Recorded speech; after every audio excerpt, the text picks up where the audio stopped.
Hello and welcome to the 8th of our NASA Engineering and Safety Center Guidance, Navigation, and Control webcasts. I'm Neil Dunn, the NASA Technical Fellow for Guidance, Navigation, and Control, and I'll be your moderator for today's webcast.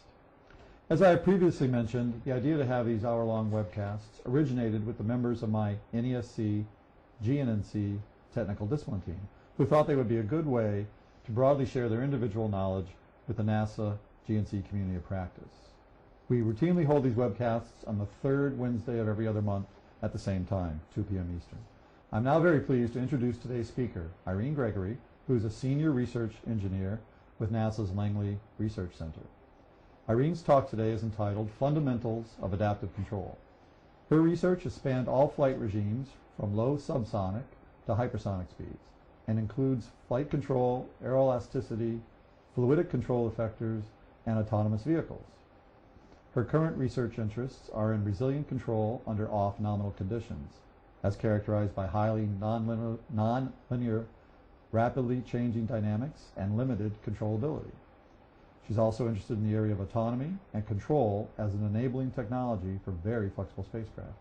She leads a control systems research team under NASA's Aviation Safety Program and is engaged with flexible vehicle control research for the Fundamental Aeronautics Program.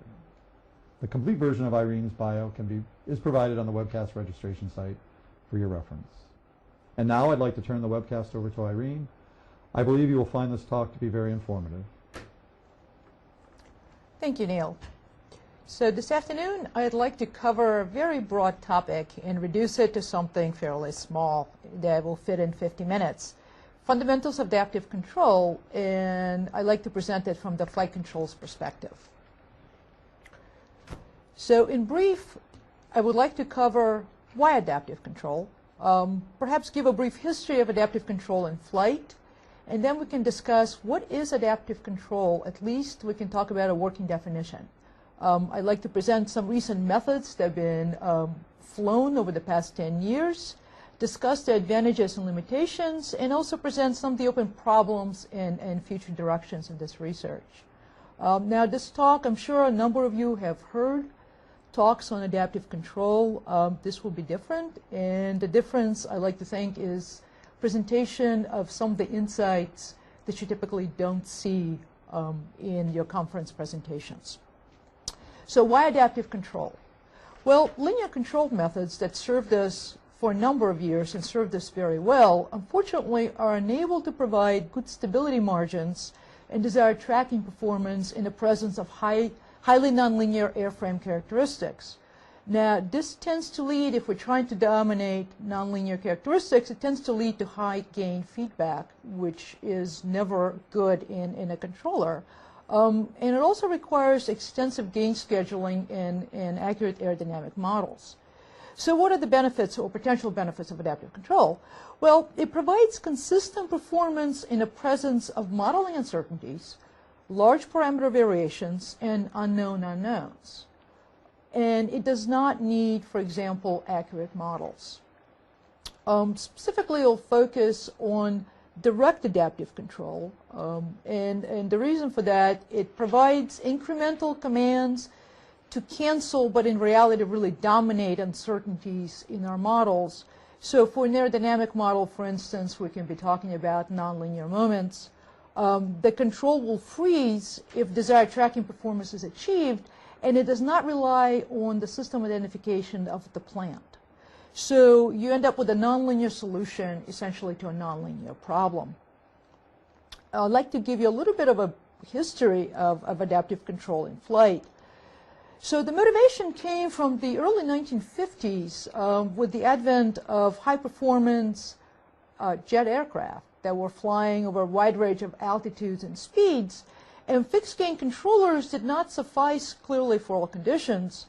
Gain scheduling was required, but at that time the sensors were too poor to give truly efficient gain scheduling. So there were several schemes that were developed for self-adjustment of controller parameters, things like sensitivity rule, MIT rule, and a number of others. One of the breakthroughs was in 1958, Rudy Coleman developed self-tuning controllers. What that really was what he was really doing, it was an optimal QR with explicit identification of parameters. So this identification of parameters moved the adaptive control forward and enabled some of the later developments. So between 1950 and 1960s, there was a number of flight tests with an X-15 aircraft, and X-15 was, as many of you know, was a bridge between airspace and space, and it was a precursor to our manned flight. So in 1967, one of the X-15s unfortunately encountered a crash. Now, as Carl Astrom has called this era, he called it a brave era because the time frame between idea and actual flight was very short. Very little time was developed for actual analytical exploration of stability results. So in the end, what you had was a stable controller, but it was non-robust controller that was, if not fully responsible, was at least in main responsible for the crash of the aircraft and loss of life. So, as we've mentioned, this was happening in the 1960s, and because of that crash, some of that adaptive control receded of interest, at least to the flight controls community. It reappeared actually on some flights with the NASA F-8, where it was, I believe it was in the late 1970s after some development and reassessment. And when the fly-off of a number of controllers was done, the conclusion was that at that time, the sensor technology has become sufficiently advanced that gain scheduling was better than doing adaptive control. Then there was a number of developments in theory, and then in the mid-1990s, adaptive control has seen its resurgence. So you had the NASA Intelligent Flight Control program, you had the Air Force Restore program that moved through a great deal of theory into flight. This was followed by Boeing's implementation of adaptive control on a JDAM that in fact went into production in the late 2000s. There's also a JUCAS work that was done by Boeing. Now, adaptive control never flew on that aircraft, but it was certainly done in a high fidelity simulation, and there were some lessons learned from that, as I'll describe later in the talk. And then NASA picked up adaptive control again under Aviation Safety Program, and we've done some work on the subscale aircraft, and there also been a number of flights in the Naval Postgraduate School. And again, so this is adaptive control in transition. And by no means does it cover all the flight that was done on small UAVs in college and quadrotors and etc. So what is adaptive control? Well, there are many definitions that are running around, but I'm going to borrow the pragmatic definition from Carl Astrom that the community seems to accept. An adaptive controller is a controller with adjustable parameters and a mechanism for adjusting those parameters. So you can think of adaptive system or adaptive control system of having two loops.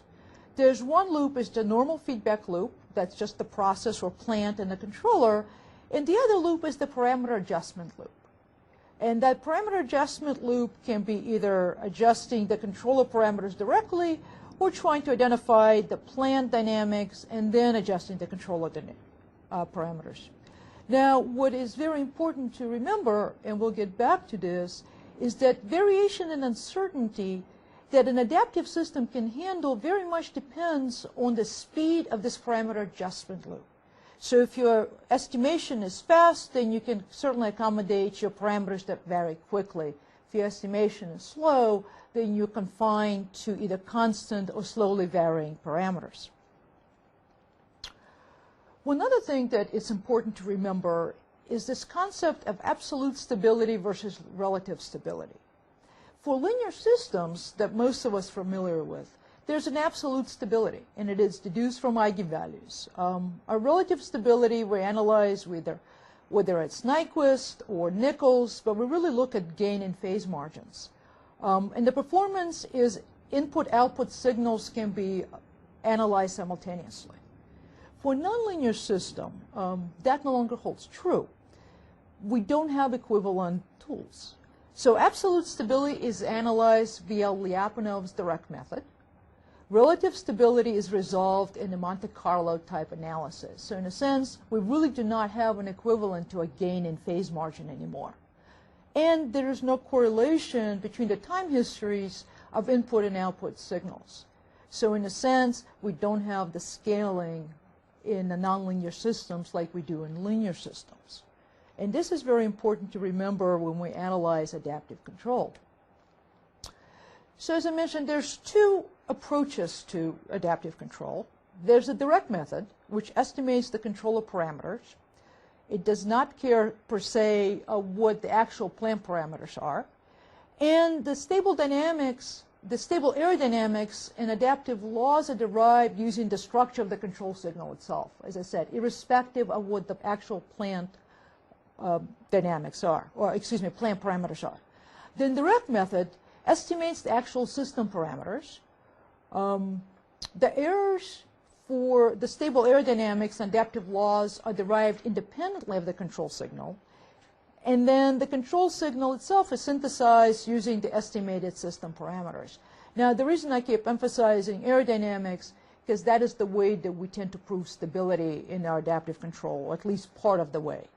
And so for this talk, we'll focus on model-based adaptive systems. There are others available, but primarily the reason we use model-based is we can specify desired performance for the plant dynamics very easily.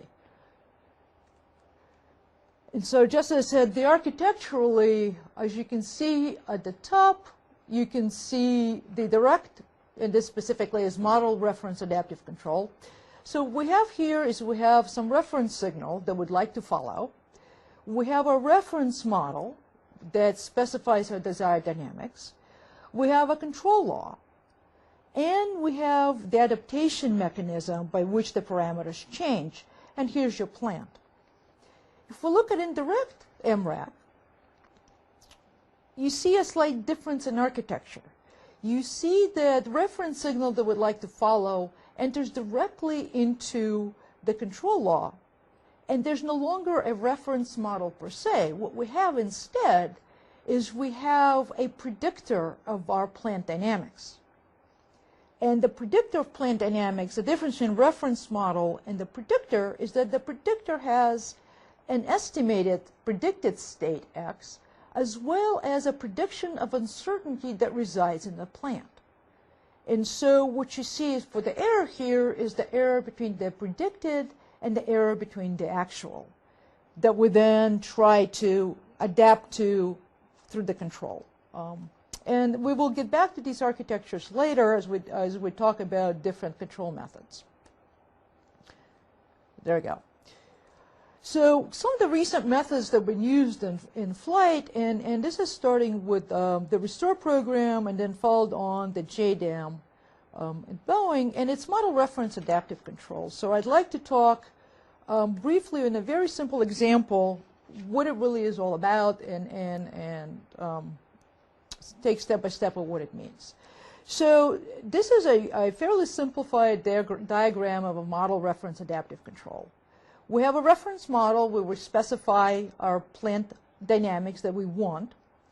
We have our controller that's parameterized and it will provide our tracking. We have a plant with a known structure, but the parameters are not known. And we have an adaptation law which uses used to adjust the parameters in the controller itself.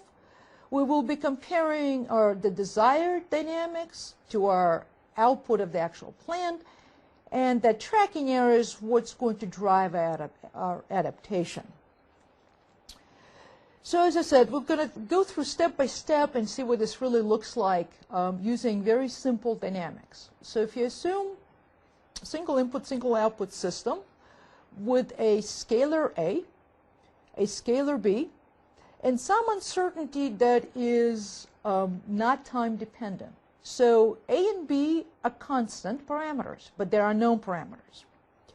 This fx uncertainty, it's a nonlinear function, and we're going to approximate it in a linear parameterization as follows. We're going to have some constant vector of unknown parameters theta and some regressor basis functions. In the case of basis functions, at least for flight control, what's been used very successfully has been the radial basis functions, which have the property of universal approximation, of being able to universally approximate almost any nonlinear function. So we're going to use that property in order to help us approximate some nonlinear unknown function that's part of our system. Here we specify our stable reference model. As I mentioned before, these are the dynamics that we want our plant actually to behave like. And so our control law is to find some control U such that in the limit, as time goes to infinity, the difference between the desired dynamics and the actual play dynamics go to 0. So the adaptive control solution is as follows. We will approximate some gain k that will modify our state. We will also give us a feed-forward gain on our desired tracking on R, and in here we will approximate our uncertainty in a system. So essentially what we're trying to approximate online is n plus 2 parameters, where n is going to be our number of inputs. So a closed-loop system, once we substitute U into our actual dynamics, is given as such. If you notice what it's really looking for, if we can approximate our uncertainty exactly, then we're going to cancel this uncertainty, and we're going to recover our desired dynamics. Now, there's also a set of conditions that are imposed on state feedback. These are called matching conditions. They assume that there exists an ideal set of gains of kx and kr such that the following conditions are satisfied. Essentially, all this is saying is that I really do have some gain kx that will drive my dynamics from the plant that, as I have them now, to what I'm desired. And the same thing, that I really do have some gain, feed-forward gain kr, that will allow me to track my input. Now, note that the knowledge of what these ideal gains is not required. All that is required is to know that there's an existence of these gains. Now, one thing I like to point out is the matching conditions that are the important assumptions for model reference adaptive control. Unfortunately, these conditions cannot be verified a priori in any problem. So if we look at our tracking error, the tracking error is between our regular dynamics and our desired dynamics. And if we write our adaptive laws such that we make the time derivative of a Lyapunov function decrease along the aerodynamics of our trajectories, in a sense, as you recall, the Lyapunov function is an equivalent to an energy function, so we're asking the energy of our system to dissipate. So these adaptive laws given in the box will actually allow for Lyapunov function to decrease. So here, the way the laws are given, we need to know the sign of B. We do not know what B is necessarily, but we do need to know what the sign is. We're also dependent on the error. This is the tracking error. Now for the gain kx, we're dependent on the state. And on the gamma is the adaptation gain. It's a very similar structure for the kr, where here instead of x, we depend on whatever the signal we're trying to track, and we have its own adaptation gain.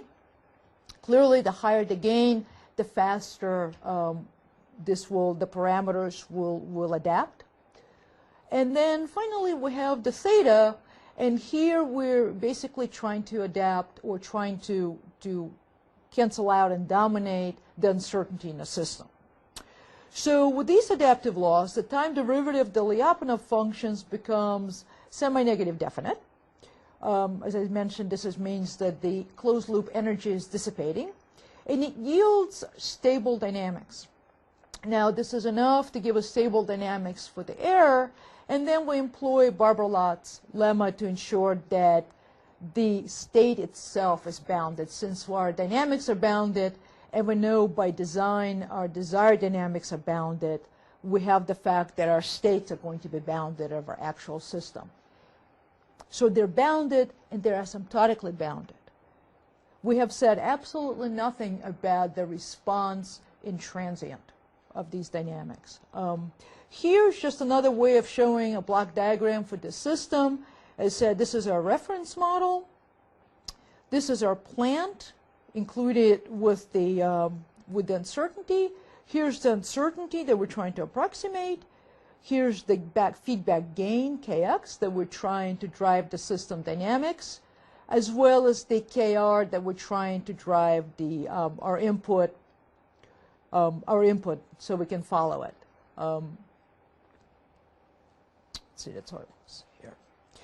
So, as I mentioned before, we're going to discuss the advantages and the delimitations. Well, clearly the advantages is that we can start looking at unknown dynamics and then reformulate our system such that we make our system follow some desired dynamics and then try to cancel out or at least dominate our unknown dynamics that we not want to keep.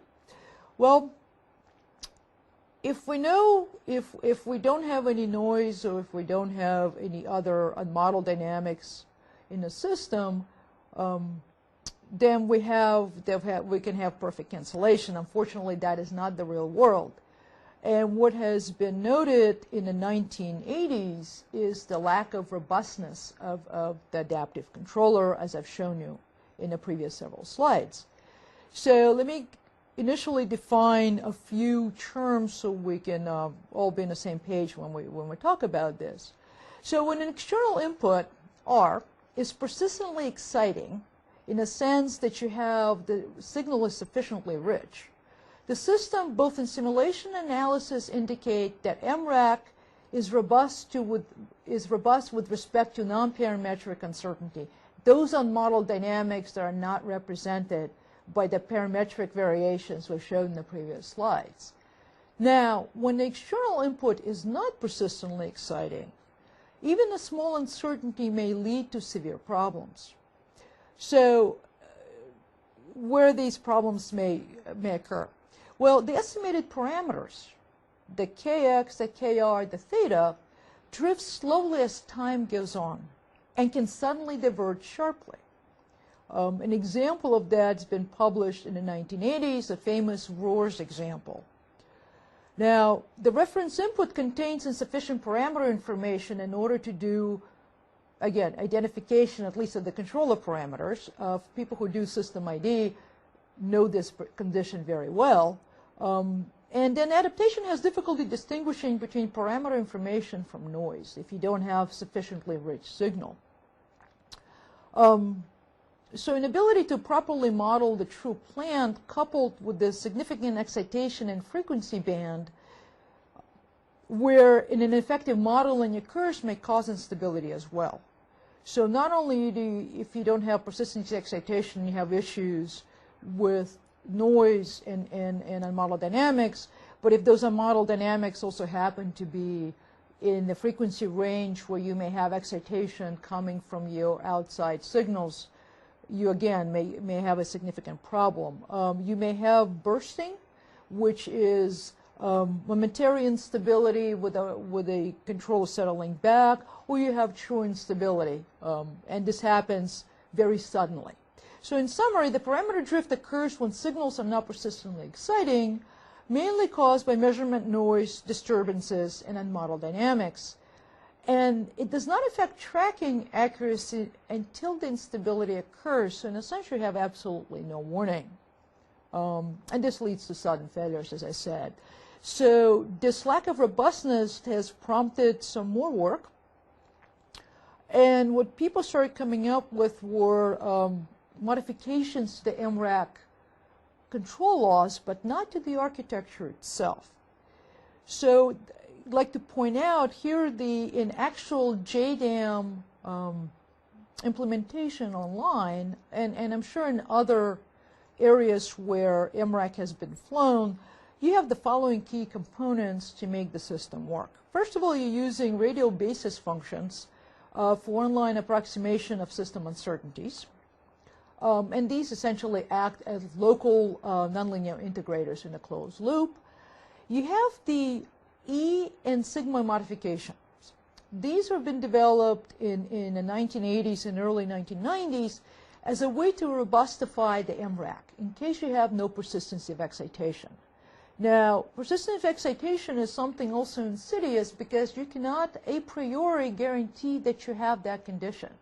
So if you cannot guarantee that you have this condition, you're open to potentially catastrophic failures. And it's something that's certainly not acceptable for flight control.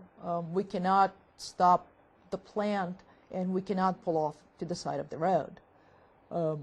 So these modifications that have been proposed to adaptive laws essentially are damping of adaptive dynamics. They keep adaptive parameters bounded, but again, they present damping. They're not something that a complete change in architecture. There's also something that was developed called the mu modification that was developed in the late 1990s, early 2000s, and that was explicitly developed to account for actuator position limits. And it keeps adaptive dynamics stable by exchanging command in the presence of actuator constraints. So the direct adaptive control will continue driving the command higher and higher if the system dynamics do not correspond to the desired dynamics. Now, at some point, you will reach actuator limits, and you can no longer drive that. So, in a sense, mu modification will make you back up and ask for less in your command, so to keep it within what the controller actually, or the physical control can actually accommodate. And so these top three items is something that's been employed in model reference adaptive control. Now, the next two is something that's just been considered, not only been employed in model reference adaptive control, but also has been employed in other adaptive control that I'll speak of. These are just good practices when you're dealing with flight control. One is dead zone modification, and this is a great way of dealing with noise, because in the real system you will never have your desired dynamics exactly match your real plant. There's noise in the sensors, so when your error between the two is small, you certainly do not want to keep driving your adaptation. You want to say enough is enough, this is good enough. So in a sense, you're setting some kind of band around which your parameter, your tracking parameters is considered to be good tracking. It also prevents learning from noise. Again, it's the same concept. In case your adaptive control is used as an augmentation to a baseline system that is non-adaptive, it is also a way of setting your performance bounds for your nominal controller where your adaptation will not kick in. So your adaptation will be 0 as long as your nominal controller keeps your system performance within this deadband. The other one is something that's called projection operator. And essentially that serves as an integrator anti-windup protection for any type of the controller, not just adaptive controller necessarily. And for MRAC-like implementation, it keeps all the adaptive parameters within the pre-specified bounds. So typically for control laws with MRAC, you will see both the robustification of MRAC as well as a projection operator. So as I've been mentioning in the past in talking about MRAC, it was proven and was flown on several different programs. It started on X-36 Restore, that was Air Force tailless fighter that was flown out of Dryden. And it was also flown and is in production on the both laser and regular JDAM smart bombs. Now, what has been shown, the lessons learned and state of the art at that time is that MRAC, as I've shown you in the previous couple of slides, basically has the following theoretically justifiable characteristics. It is state feedback, which is satisfactory for standard flight. It guarantees bounded tracking. It bounds adaptive parameters using modifications. And it provides anti-wind-up protection during control saturation. Now, Well, we guarantee stability. We do not guarantee transient performance. Now, the transient performance itself is achieved by tuning control parameters. Because, if you recall, we kept talking about the speed of adaptation. Well, this method relies on the fact that the parameters vary slowly. And so you essentially, because parameters vary slowly, and these systems that they've been employed on certainly span a very wide range of parameters, they require scheduling of adaptive gains with flight condition. The scheduling adaptive gains requires intensive Monte Carlo runs because you have no a priori guarantees of what your transient response is. Now, I want to talk a little bit about, when we talk about transient response, what exactly do we mean? It's exactly what we mean when we talk about classical control or control specification. It is overshoot, it is settling time, it is control signal frequencies. The transient response of MRAC depends on adaptive gain and other tuning parameters. It also depends on knowledge of the true unknown parameters. It depends on initial value of system states, and it depends on your reference input. So the combination of all those create a highly nonlinear relationship, and that is introduced into via the adaptive law. So we're going back to reminder about our linear systems versus nonlinear systems. If you recall, the linear systems, the system response and the control signal are linear, they're scaled, and can be summed. You have the superposition principle with respect to the reference initial conditions. So if you move your initial conditions, you expect your signal, your response to look very similar. Perhaps it is scaled by some number or shifted through a bias. Now, because MRAC is a highly nonlinear process, the transient for a new condition can become totally different and unpredictable. That is one of the Achilles heels. So the lessons learned from these previous programs are the follows. The MRAC has been, with all the modifications, has been implemented and flown, is limited to slowly varying uncertainties and lacks transient characterizations. If you speed up the adaptation, so you start fast adaptation, it leads to high frequency oscillations in the control signal. It reduces the tolerance to time delay in an input and the output channels. And as you probably can understand, that when you have high frequency in the control signal, that also implies that your actuators are driven. So if you have electric actuators, you have very high frequency actuation, and you will burn them out probably before you finish your flight. And as much as other control schemes have been used in the 1950s and 60s that use dither for the control, that really puts a great deal of effort in designing your actuators and makes them very expensive. So it's certainly not a desirable characteristic. So the question became, in addition to all these, another lesson was, what is the best rate of adaptation? So you want to adapt fast enough to be able to take care of your uncertainties and varying parameters, but at the same time you need to be slow enough that you don't cause loss of robustness and you don't drive your control too hard. So this trade-off relies on Monte Carlo runs. So the challenge that was posed is how to achieve fast adaptation with no oscillations and with guaranteed time delay margins. And so, as I keep referring to in MRAC, I keep referring to architecture. And one interesting thing about MRAC is, let's see, that we will continue, I will just talk about it a little bit. One thing of interesting thing about MRAC is when you stipulate your ideal controller, it says that it will cancel all uncertainties. There's absolutely no stipulation about available control bandwidth or anything of that sort.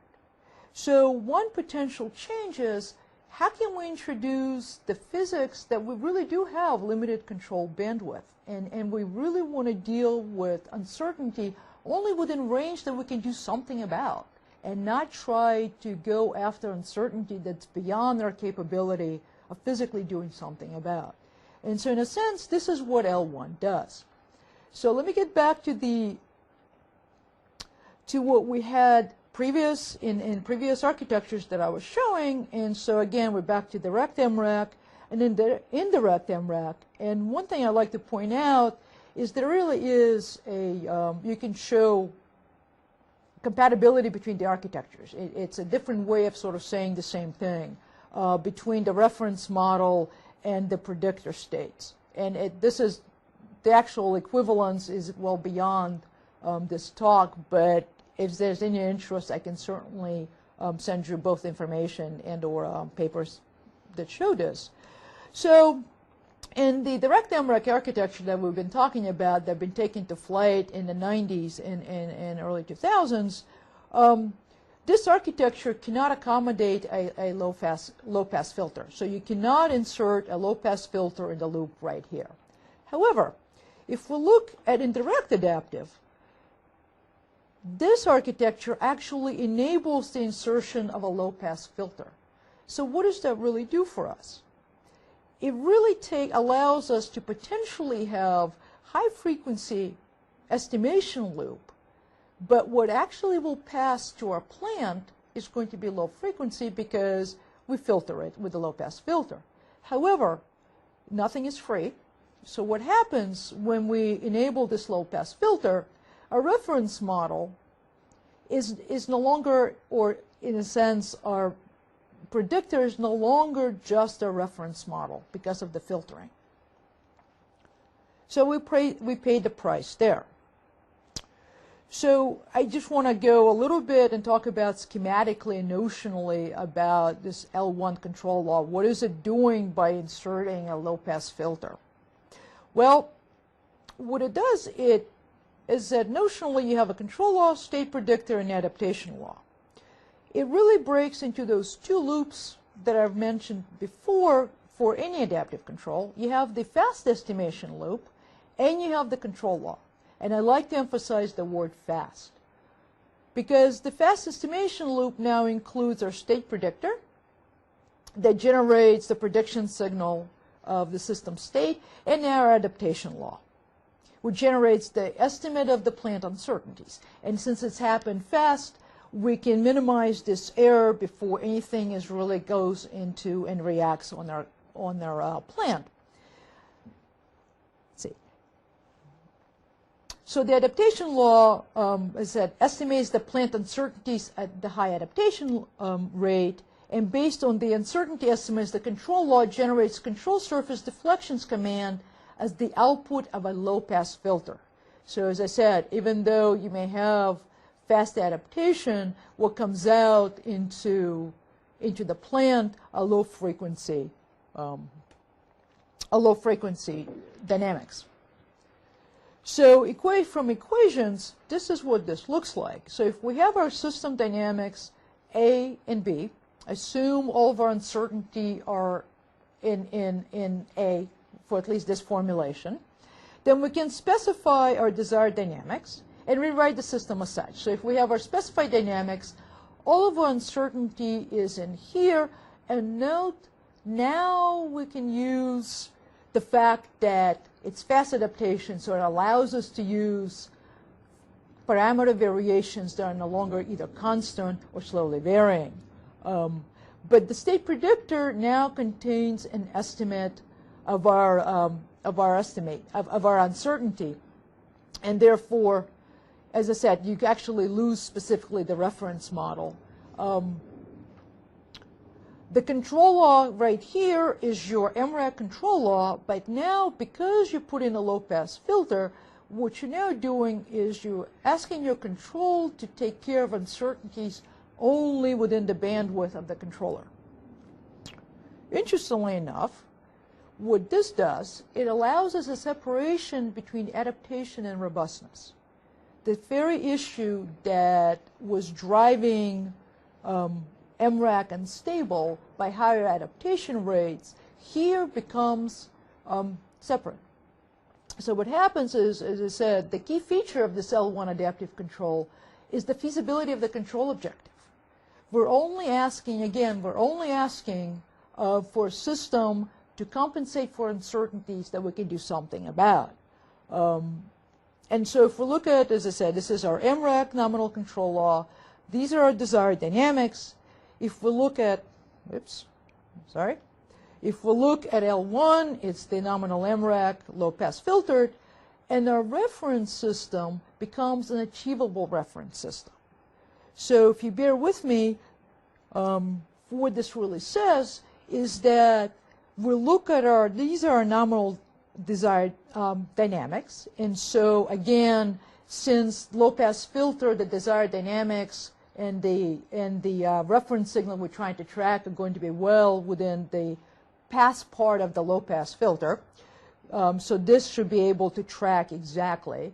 Now when we start talking about this part, this is a high-pass filter that will attenuate the low-frequency uncertainty. So what this gives you is how your high-frequency uncertainty will influence your achievable dynamics. So if there's something we cannot take care of because it's beyond the bandwidth of our control law, or excuse me, of our actual physical actuators or a control law, that will pass its way into the system. And we will try not to do anything about it because simply we can't. And then the other part here is the ideal response to initial conditions, and that plays a role in how the system tends to react as you change initial conditions. So just to recount some of the main features, what it allows you is a decoupling between adaptation and robustness. The performance limitations on this are very much consistent with the hardware limitations. So rate of adaptation is limited by our hardware. It guarantees fast adaptation. It guarantees a transient response for the system both in the input and the output, and it guarantees it a priori without persistency of excitation or gain scheduling of adaptive gains. It also happens to have a time delay margin that is bounded away from zero. So we have a guaranteed time delay margin. It does scale uniformly its transient response depending on changes of initial conditions and unknown parameters. So this uniform scaling again resembles the response of a linear system. And the claim is that because of the transient response and because of the scaling in addition to the stability, that there's sufficient tools to theoretically justify validation and verification. One of the things I like to very quickly point out about the benefits of fast adaptation, again, we're back to our fairly simple system, but now if you look at the uncertainty that we're considering, this is a much more general uncertainty that I talked about before. This uncertainty is not only dependent on the state of the system, but it's also dependent on the time. So with the MREC type of controllers, that kind of uncertainty is modeled by the basis functions and constant parameters plus some locally uniformly bounded error function. So it ignores the explicit dependence on time. The choice of basis functions has to be based on intuition. There's some significant tuning involved because it is local result due to this locally uniform bounded error. And the transients need to be tuned. Now, if we're allowed to use fast adaptation, that means we now can use a time-dependent uncertainty. So we can have arbitrarily fast varying parameters and disturbances. So not just these parameters, but also disturbances. Now, again, somebody says, well, is there a limit? Is there no free lunch? The only thing we really need to make sure we put as a bound is we need a upper bound on our uncertainty in order to do the proofs. Now, the upper bound of uncertainty can be very conservative. If we know the system better, we can bring it down. But again, that is part of our trade-off in the performance and the bandwidth of the filters for the selection of our controller. So you have to worry about basis functions. There is very much systematic tuning, and this happens through the low-pass filter. The results are semi-global, and we have a guaranteed transient. One couple other items I'd like to talk about is the phase margin. And you would say, well, you said nonlinear systems, phase and gain margin no longer applies. Well, correct. In this case, I'm looking at a very simple system, as given here, and we consider a PI controller for both MRAC and L1. So the controller, as you can see, is here, given simply by the error. So in a sense, what we end up with is a linear system, so we can truly look at a phase margin. And this is a loop transfer function for an MRAC. If you notice, our adaptation gain gamma is right here. So what happens as gamma goes to infinity, you can see right here our phase margin goes from somewhere above 50 and it goes to essentially 0 as gamma will go to infinity. Now if we switch to L1, because of a low pass filter, and we can use in this example a simple first order one like this, the loop transfer function changes. And so what happens here as gamma goes to infinity, you really have the CS over 1 minus CS, which really becomes, given this form of CS, is omega over S, or an integrator, and so our phase margin goes to pi over 2. Okay, well this is nice. This is a simple system. What happens if we have an actual, more complicated and nonlinear system? Well, for nonlinear systems, we no longer talk about phase margins, we talk about time delay margins. And one way of looking at it is we take the system we had before and we insert a time delay given as a nonlinear, not an approximation, and we'll look what happens. So for an MRAC, the time delay margin goes to 0 as gamma goes to infinity if we go and substitute for a given omega, as you can see here. Now, for L1, if we run the same type of analysis and calculate the time delay, then we have that for the very similar type of filter, we have that our time delay margin goes to pi over 2, which is very consistent what we've seen in the linear system, and pi over 2 is 1.57 seconds, which is what we see here. Now, that is a fairly conservative margin. That is not something that give you exact margin, but it gives you the lower bound. And since I have 2 minutes before questions, I want to show you just very quickly what we've done with L1 adaptive control, where we're supporting a very extended flight envelope modeling through stall departure. And this is a flight test example. What I want to show you here, I'm not going to go through all of the equations, but I want to point out that I've talked about very simple system formulations. Now, this is an actual set of dynamics that we formulated for the problem of flying an extended flight envelope. So we're looking at potentially unknown variations in our control dynamics or actuator dynamics. We're talking about this matched uncertainty, or uncertainty that resides in a range of B, something we can directly control. So for a typical aircraft, it's your moment uncertainty.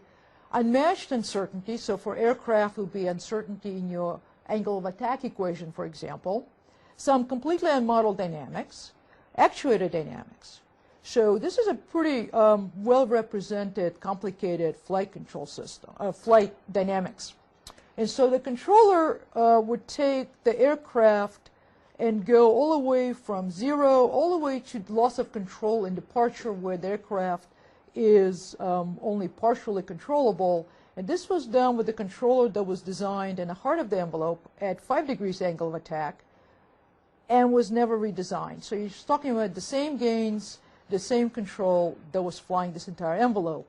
And so what we were supporting was the system identification work that started in a single maneuver from 5 degrees angle of attack, slowly ramped up to departure. The aircraft departed here, recovered, and that allowed for a fairly substantial coverage of a control of the flight envelope for modeling.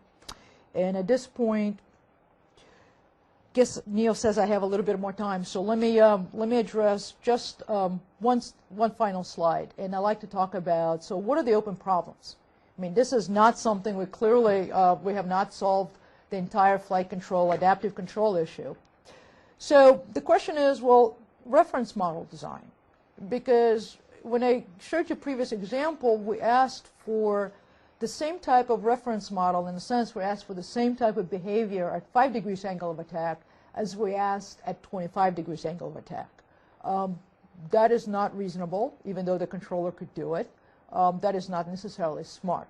So next question is, how do we change, not only how do we design those reference models automatically, and then how do we change systematically and theoretically, justifiably, the models, the reference models, how they switch. So the work on that is ongoing. The big open problem for L1 is optimizing the filtering structure. Again, right now, what kind of filters we use really much depends on engineering judgment and not necessarily on an optimized way of doing this. The next set of questions also is, what about different applications? Well, adaptive structural mode suppression really is sort of the next stage for adaptive control, because now that requires output feedback as opposed to state feedback. And output feedback, there's been some work done, but a great deal more work needs to be completed before we reach the same level of maturity in adaptive output feedback as we have with the state feedback. And finally, the question that's been around for a while, and I suspect is still going to be around for a while, gain and time delay margins for adaptive systems. And for vast majority of the community, the perception is that we still want gain in phase margins, even though phase margins make no sense for nonlinear systems. And so the question for the community is, how do we transition and how do we make our customers understand that the phase margin is really a time delay margin, and how we tie things like that from nonlinear systems to something that is understandable and people feel comfortable about. In addition, we need to generalize the gain and time delay margins that I've talked about, even for L1 and for others, to output feedback. That certainly has not been done, and to the switching reference systems. And so that's just a smattering of open problems that we still see. At this point, I'd like to thank you for attending, and I'll take any questions. Well, thank you, Irene. That was a fascinating tour de force in 50 minutes of fundamentals of adaptive control. I have to catch my breath. We do have time, I think, for a couple of questions, and so I'd like to pass along a question that comes from the NASA IV&V facility from Steve Driscoll, and it goes like this. It seems that you are suggesting adaptive GNC/avionics control parameter adjustments in flight. That's his statement. Is this correct? I'll let you answer that in a second. If yes, then you are really adjusting for flight failure effects? Question mark. You are not suggesting this to compensate for unknown unknowns, correct? So there's a multi-part question. Okay, so let me. So the parameters are adjusted online. Yep, in flight. In flight. Right. The parameters are adjusted. So I'll give you an example. The controller that I was talking about, in fact, let me back up and show you this guy for this example. So this controller longitudinally, so for this was strictly using short period dynamics. It knew nothing else about the aircraft, so we did not model any of the any phugoids or anything else like that. And so in a sense, you were adjusting to the changes not only in your parameters due to changes in your flight condition, but you're also adjusting to in a sense, the unknown unknowns as far as the controller was concerned, to angle of attack equations and others. Now, this controller also can adjust, adaptive control adjusts to surface failures, and that has been, in fact, demonstrated in the Restore program. It does extremely well adjusting to surface failures. We have done in flight surface failures as well as stability degradation in flight. And so that controller adjusts to all of those dynamics. And by known unknowns, you never knew how you're going to degrade the stability. All the controller knows is I'm no longer behaving the way I want to behave. I'm going to change my control signal until I regain that behavior. I hope that answers the question. Okay. If not, please follow up with me. I guess I'd like to clarify, and Steve, it's free to send you an email or call you, I think, to see if that question did specifically address his concern or observation or question. I guess what I was thinking along the lines of, if we think about the model, the state model being x dot equals ax plus bu, I thought specifically, maybe this was only in some particular cases, we were talking about uncertainties in the A matrix, aerodynamic coefficients or stability derivatives, for example, right, where our knowledge might be fuzzy on that. I guess, but you just addressed this, I didn't think we were specifically, your techniques, you're specifically trying to compensate for actuator failures or, sensor failures. I think that's where Steve's coming from. If you have failures in some of the avionics black boxes, that's more like fault management to me, or fault actually, tolerance maybe. Interestingly enough, there is very recent work that was done in a collaboration between the L1 developers and the avionics, specifically Louis Shaw, I believe. And they were looking at the failure in avionics with adaptive controller. And if there's an interest, there's an L1 simplex architecture paper that I think came out literally within the last month or so, that if there's an interest, I can certainly forward. I think that's where Steve's question is. So that is dealing actually with a failure in the computer, in the avionics box. But yes, but as far as actual actuator failures, that is bread and butter. Okay. Let's see, I had a question. Sure. And one of my takeaways from this is that, and probably the aerodynamicists in the community will get nervous when I say this, but conceptually or theoretically, one could do away with wind tunnel testing for a new airframe if we really believe these adaptive flight control systems are going to compensate, right? That's one way to maybe make some of these systems affordable, right? I think that's an approach that some of the JDAMs and other things have taken, right? Well, sort of. What is done, and again, theoretically, there's nothing says you need to know anything except maybe the structure, right? In reality, that's not the way reality works, because the more you're trying to drive something without, clearly, like anything else, the more you know about your physics, the better off you're going to be. So, but the question is, well, what happened actually with JDAM? Well, JDAM had a pretty good model for specific configuration. They wanted to change the nose on that configuration. We changed the aerodynamic. I mean, didn't completely change the configuration, but it did change the aerodynamic parameters. So without going to the wind tunnel, they show that they can compensate for that. In a sense, but they had a basic knowledge. They have a basic knowledge to start with.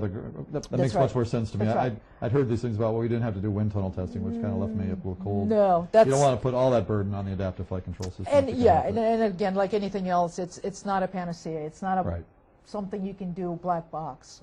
Absolutely. I hope that comes across. Yeah. There was one last question. I think we have a couple minutes here to wrap up. Let's see. Could I ask you to comment how far we in the community, GNC community here, adaptive control community, from having I'll say a standard process, or let's just say a process for certifying these adaptive flight control systems. You touched on it. One of the main features of the L1 adaptive control was that it seems to provide a basis for theoretically justifiable V&V tools. That's a good starting point. We're not quite there yet, I think, with the certification. We're not quite there, but we are looking at beginning again. Part of it is involving the certification community. Part of it, I know there's been some work. There's some interest by FAA to at least start defining adaptive systems and what does that mean. I'm hoping that there's going to be some follow-on that involves the certification people and trying to use some of these flight controllers to actually go ahead and go through the process using formal tools of certifying. So we're actually probably much further along than most people think, but we certainly have not yet certified it. Part of it is, frankly, somebody has to decide that they're going to invest the money to look at it as Sure. opposed to doing it on somebody else's free time. Okay. Let's see if our webcast producer won't shoot me. We have one more question that's come in. I think I'd like you to take a swing at this one too. So the question goes as follows. Are there any specific open questions that need to be addressed regarding the decoupling of adaptation and robustness as we push to faster flight speeds, i.e. supersonic, hypersonic flight? Well, the fact that L1 actually decouples adaptation and robustness, that is, I mean, and it does it by architecture, basis on its architecture. So there's nothing in this controller that will preclude it from adapting to hypersonic speeds. Now, as I did mention, one of the features is you can adapt as fast as your hardware allows you to adapt. Right. And so, you know, if we're adapting at 50 hertz, perhaps that's not fast enough if we're trying to fly at Mach 17. Again, the nice feature is because we can, based on the bounds in analytics, that we can, given a speed, basically speed at which our computers can run, we can backtrack to tell you just how well you need to know the model and what kind of uncertainties you can deal with. So in a sense, it can go both directions. That makes sense. Well, thank you, Irene, for answering those questions and for a very thought-provoking talk today on adaptive control. Perhaps we can have you come back in the future and drill down to a deeper layer. I think there's a lot to cover there, and I think you did a nice job in the limited time frame you had.